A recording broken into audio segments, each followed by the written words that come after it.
Так, дрель для алмазного бурения. Китайская фирма X-Gold, в принципе, известная. Поэтому цена у нее чуть дешевле, чем обычная. В комплекте ничего нету. Данная вещь без комплекта. Здесь всегда вставляется у нас что-то откручено, наверное.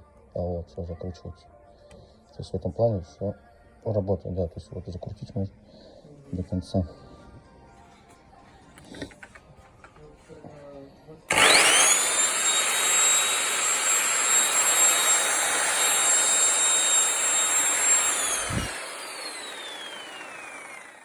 Провод, и вот здесь немножко, может менялся, может еще что-то, может просто обрезали здесь или оторвалось, не знаю.